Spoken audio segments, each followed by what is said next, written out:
Sooner or later, somebody in the comments is going to type Dunning-Kruger. It's usually aimed at somebody they've decided is bad at the game.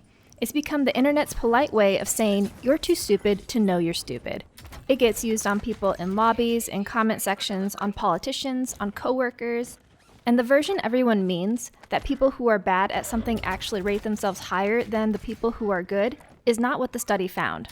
The low performers were more wrong about how good they weren't more confident than the high performers. Those are two very different claims. And then it gets better, because the finding itself is more argued over than almost anyone repeating it realizes. 1999, Justin Kruger and David Dunning, Cornell, 4 studies. The first one was about humor. 65 students rated 30 jokes on how funny they were. To get a benchmark, the researchers emailed professional comedians and had them rate the same jokes. So now you've got a rough measure of how well each student can spot what's funny. Then the key question. Compared to the average Cornell student, where do you rank at recognizing what's funny? 0 being the very bottom, 50 being exactly average, 99 being the very top. Now, the authors saw a problem with the humor study and they flagged it themselves. There's no correct answer to how funny a joke is. Even their comedians didn't fully agree with each other. So maybe people weren't miscalibrated at all. Maybe they just defined funny to suit their own taste. So study 2 uses logical reasoning. 45 students, 20 questions from an LSAT prep book. Actual right answers. And they added something clever. Alongside, where do you rank against your classmates? They asked people to estimate how many of the 20 they'd got right. Because a percentile is a comparison, and a comparison can fail 2 ways. You might be overestimating yourself, or you might be underestimating everybody else. Asking for a raw score helps separate those 2 possibilities. Hold on to that, it matters later. Study 3 did the same thing with grammar. 84 students, 20 questions. Then, they sorted everyone by actual performance into 4 quartiles, and looked at what each group had guessed about itself. And in the discussion, they reached for an analogy from neurology. A condition called anosognosia. Certain kinds of brain damage leave people paralyzed on one side, and also unable to recognize that they're paralyzed. Ask them to pick up a cup and they'll say they're tired or they didn't hear you, never that they can't. Their argument was that incompetence might work in a similar way. It causes the poor performance, and it causes the inability to see the poor performance. They called it a dual burden. Take the logic study. The bottom quartile actually landed around the 12th percentile. They estimated their performance at the 62nd. The top quartile, actually around the 86th percentile, they estimated themselves at the 68th. So the worst performers were wildly wrong, but they still didn't think they were better than the best performers. The best performers rated themselves higher. And notice the other half of that. The top quartile underestimated themselves, genuinely in the 80s, guessing 68. So it isn't that bad performers are overconfident and good ones are perfectly calibrated. On average, both ends were miscalibrated. The bottom group was just wrong by more, about 4 times more. One more thing from the study. They checked whether how well you actually performed had any relationship to how good you thought you were. In that sample, your actual logical reasoning performance had only a very weak relationship with how good you thought you were. The correlations ranged from 0.05 to 0.09, and none were statistically significant. And Kruger and Dunning have an explanation for that underestimation. It's not that top performers are modest, it's that they assumed everyone else did as well as them. Dunning and Kruger interpreted it as a false consensus effect. The task felt easy to them, so they figured it was easy for everybody, which drags their comparative estimate down while their estimate of their own raw performance stays better calibrated. And that's what the data showed. Top quartile participants were meaningfully less calibrated on how they ranked, and more calibrated on how they'd actually scored. Not perfectly calibrated, mind you, they still lowballed their raw score, just by a lot less than they lowballed their rank. And then they tested it directly. 4 to 6 weeks after the grammar study, they brought back the top and bottom performers and handed each of them 5 of their classmates' tests to grade, then asked them to re-rate themselves. The top performers, once they'd seen how badly their peers had actually done, revised their self-estimates upwards. Their biggest mistake wasn't about themselves, it was about everyone else.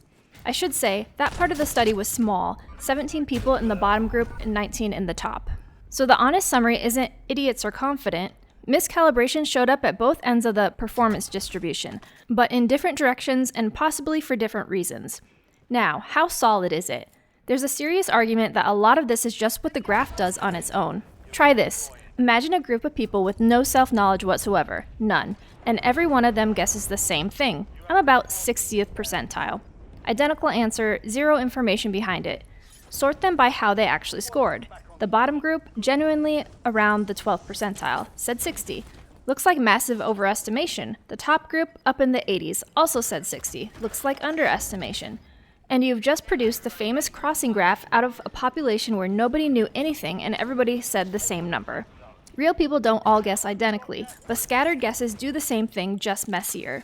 Researchers have run it as a simulation with pure random noise, and the pattern still shows up. Several papers have argued that once you account for that, using better suited methods, a lot of the effect thins out. Kruger and Dunning saw that objection coming and answered it in the original paper. Study 4 is the one built for it. 140 students took a logic test. Then, at random, half of them got a short training packet teaching them how to actually solve that kind of problem. The other half got a filler task that took the same 10 minutes. Then everyone went back through their own test, marked which questions they thought they'd got right, and re-rated themselves. And here's why the timing matters. The training happened after the test. The scores were already locked in. Regression to the mean is a property of those scores. It can't care what you did afterward. So if teaching people changes their self-appraisals, that change can't be explained by regression alone. And it did change them. Second argument, the miscalibration wasn't symmetrical. Bottom quartile participants were roughly 4 times further off than top quartile ones. A simple regression-only explanation also struggles with a gap that lopsided. But later critics had an answer to that. In 2002, Joachim Kruger and Ross Mueller argued that regression wasn't working alone. Combine it with the better-than-average effect from the last video, the tendency for people's estimates to start above the middle in the first place, and you can produce a much more lopsided graph without needing a special metacognitive failure at the bottom. In their replication, the asymmetric errors disappeared once you statistically removed either the regression component or the better-than-average component. So the 2 videos I've made in this series so far are, it turns out, arguing with each other.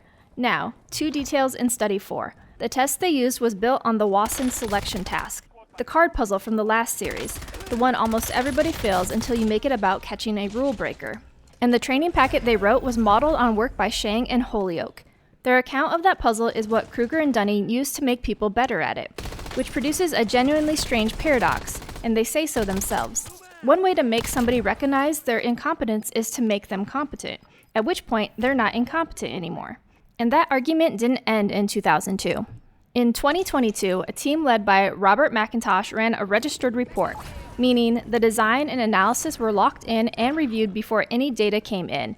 They found the classic pattern was driven overwhelmingly by the performance scores themselves. Their measure of metacognitive efficiency, the quality of the metacognitive processing itself, wasn't related to how well people performed. And they found something that lines up exactly with what I said earlier. Poor performers were less confident than good performers, not more. Their conclusion was blunt, that the classic effect is a statistical artifact that tells us very little about metacognition. Then, in 2023, a team led by Curtis Dunkel published a direct response to one of the artifact papers in the same journal. They applied those newer statistical methods to a large, more representative data set and did find a Dunning-Kruger effect, just a small one. And in 2024, Jason Morphew studied students across 3 physics courses and found evidence on the other side, supporting a genuine metacognitive component. So debunked is too simple, but treating that famous graph as settled proof of one psychological mechanism is too simple as well.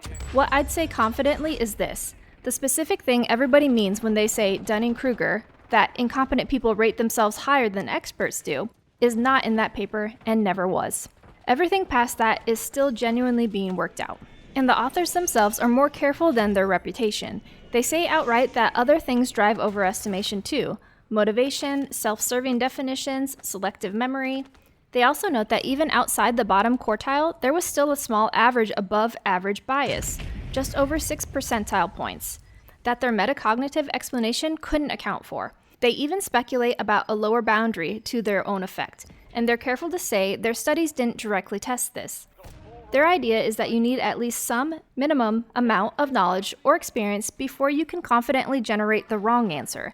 Their example is reconstructing an 8-cylinder engine. If you have absolutely no idea where you'd even begin, it's harder to convince yourself you're secretly great at it.